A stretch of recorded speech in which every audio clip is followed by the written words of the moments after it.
सारा प्रणाम। सारा से जुड़े हुए हमारे प्रिय कर्तव्य योगी साथीगण और करोड़ों निवेशक जो अभी भी पूरी तरह से सारा इंडिया परिवार पर संपूर्ण विश्वास रखते हैं, क्योंकि ये सिद्ध हो गया है, उनको लगा कि सारा इंडिया परिवार पेमेंट नहीं कर रहा, तो उन्होंने एडमिनिस्ट्रेशन में शिकायत करना शुरू किया। नतीजा ये निकला कि सहारा के हाथों से भुगतान की बागडोर समेट कर उन्होंने अपने हाथों में रख ली। उस पर निवेशक साथियों ने इस बात को स्वीकार कर लिया कि शायद सहारा ही भुगतान के लिए ठीक था, क्योंकि सहकारिता मंत्रालय या CRCS के माध्यम से जो भुगतान करने का जो पद्धति है, कुछ समय के लिए राहत जरूर बहुत सारे लोगों को हुआ है, लेकिन वर्तमान में बहुत ज़्यादा दिक्कत समस्या लोगों के सामने आया हुआ है, क्योंकि जीवन भर का कमाया हुआ धन अगर समय पर काम ना आए तो ऐसे धन से कोई फायदा नहीं। और इस बात को पोर्टल चरितार्थ कर रहा है, क्योंकि उसको अपने बेटी की शादी के लिए पैसे की ज़रूरत है, बहन की शादी के लिए पैसे की ज़रूरत है, बूढ़े माँ बाप को दवाई के लिए पैसे की ज़रूरत है, लेकिन पोर्टल से मात्र और मात्र खुश नसीब कुछ ही लोगों का 50,000 रुपये तक का ही भुगतान प्राप्त हुआ है या होगा। इस प्रकार से अब इस पे आगे क्या होने वाला है, इस पे विचार करने की ज़रूरत है, क्योंकि पोर्टल पर जो भुगतान उपलब्ध था लगभग 5,000 करोड़ रुपए के लगभग का, वो धीरे धीरे अब बिल्कुल समाप्ति की कगार पे है। एक पिछले वीडियो में मैंने कुछ संख्या गलत बोल दिया था, भूल बस, उसके लिए क्षमा चाहते हैं। 4,600 करोड़ की जगह पे 5,600 करोड़ रुपए बोला था, जबकि भुगतान 4,600 करोड़ के समथिंग ही हुआ था। तो मैं अपने साथियों से ज़रूर माफ़ी चाहूँगा, क्योंकि बहुत सारी बातें दिमाग में आती हैं, तो हो सकता है भूल चूक से कुछ छोटा मोटा अगर मिस्टेक अगर होता है तो एडजस्ट करने के लिए आपसे निवेदन करेंगे। साथियों, 5,000 करोड़ रुपए का भुगतान के बाद में दो विकल्प आपके सामने आएंगे। एक तो सहकारिता मंत्रालय दोबारा से भुगतान प्राप्त करने के लिए, पैसा प्राप्त करने के लिए सुप्रीम कोर्ट में जाए, और सुप्रीम कोर्ट में जो अमाउंट सारे से भी अकाउंट में जमा है, उस अमाउंट में से 10-15 हज़ार करोड़ रुपए के लगभग का अमाउंट वापस लेके आए, जिससे कि वो भुगतान की प्रक्रिया बदस्तूर जारी रख सके। दूसरा ये भी हो सकता है कि भुगतान के लिए सुप्रीम कोर्ट अब CRCS को उचित प्लेटफॉर्म न मानकर सहारा इंडिया परिवार को ही उचित प्लेटफॉर्म मान लिया जाए, तो उससे सभी लोग जानते हैं कि भुगतान इतना जल्दी और फास्ट हो जाएगा जिसकी कल्पना CRCS के लोग नहीं कर सकते। ये अब जो सुप्रीम कोर्ट में जो सुनवाई का बिल्कुल बिगुल बजने ही वाला है, उसमें ये सारी बातें हो सकती हैं।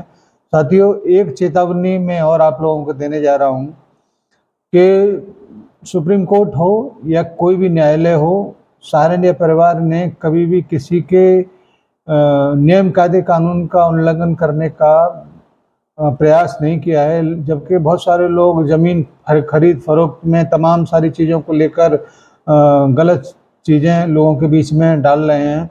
मैं आपको थोड़ा सा हिंट देना चाहता हूं, अगर आप उसे समझ जाते हैं तो बेहतर है, अन्यथा जो अफवाह है आप उस पर विश्वास कर सकते हैं। कुछ ऐसी प्रक्रियाएं 2001-2002 के लगभग थी कि ST का ज़मीन ST ही खरीदेगा, और OBC का भी OBC, इस प्रकार से कुछ था। उस वक्त ज़मीन की खरीद फरोख्त जब चल रहा था, तो बहुत सारे ऐसे लोगों को तलाश करके उनके नाम से ही संस्था के माध्यम से ये सारी प्रक्रियाओं का पूरा किया गया था।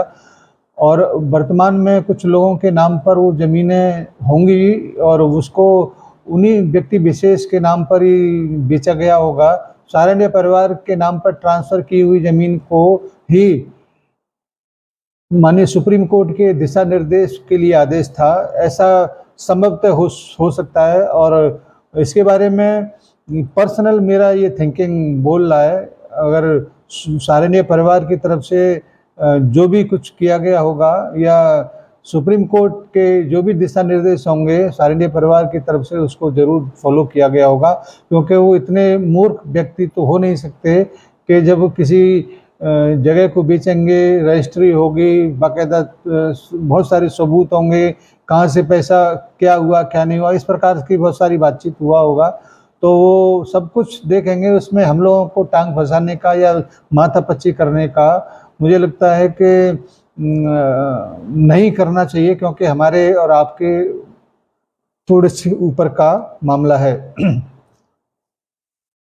इन्हीं सारी चीज़ों को लेकर कुछ आंदोलनकारी फिर से सुलग रहे हैं, क्योंकि झारखंड में करने वाला भुगतान उनका फुस हो गया, उनका अभियान ठप हो गया। अब वो ऐसी ही कुछ चीज़ों में थोड़ी सी चिनगारी लगाकर आपके बीच कुछ ऐसी चीज़ों को प्रस्तुत जरूर करेंगे जिससे आपको थोड़ा सा डरने का, थोड़ा सा बहक जाने का इंतज़ार करेंगे। इसलिए आपसे मेरा आग्रह है कि जब तक सुप्रीम कोर्ट की तरफ से किसी भी प्रकार का कोई भी आदेश नहीं आता, चाहे वो सारा इंडिया के फेवर में हो, चाहे वो सारा इंडिया के विरुद्ध हो, एक बात तय है कि सारा इंडिया परिवार के माध्यम से भुगतान हो या उनकी सभी प्रॉपर्टियों को बेचकर भुगतान हो, भुगतान तो जरूर होगा। मगर ऐसा नहीं सोचना चाहिए, क्योंकि जिस संस्था की तरफ से लाखों लोगों को रोजगार दिया गया हो उसका बचना भी बहुत ज़रूरी है, उसको चलना भी बहुत ज़रूरी है। और होगा वो तभी जब माननीय सुप्रीम कोर्ट की तरफ से उसको ऐसे कुछ निर्देश दिए जाएं जिससे वो वापसी कर सके। सावन का महीना, भोलेनाथ का महीना चालू हो गया। आज सोमवार, उन्हीं भोले बाबा से हम सभी सारिन साथियों की प्रार्थना है कि जल्दी से जल्दी इन दुख भरे लम्हों को, दुख भरे दिनों को, दुख भरे समय को समाप्त करके कुछ ऐसा चमत्कार हो जिससे कि हम सब इन सब दुखों से पार हो जाएं। और मुझे उम्मीद है माननीय सुप्रीम कोर्ट के ऊपर भी और सारण्य परिवार के ऊपर भी कि हम जल्दी ही इन सारे बवालों से दूर निकल कर एकदम पाक साफ होकर दुनिया के सामने जरूर आएंगे। आज का ये वीडियो मैं इस वजह से और आपको चेतावनी देने के लिए बनाया हूँ, क्योंकि कई सोशल मीडिया पर यूट्यूब के माध्यम से हमारे कुछ लोग इधर उधर इन सारी खबरों को कर रहे थे, इससे एक भय का माहौल बनता है। कोई समाधान इससे होता नहीं है। समाधान जब होगा उस वक्त कोई भी आसपास नज़र नहीं आएगा। ये जितने भी रंग बदलने वाले गिरगिट वो अपने बिलों में छुप जाएंगे, इसलिए इन सब से सावधान रहने की ज़रूरत है। धन्यवाद आप सभी को, सादर सारा प्रणाम। निवेशक साथियों को सादर नमस्कार। जय हिंद, सादर सारा प्रणाम।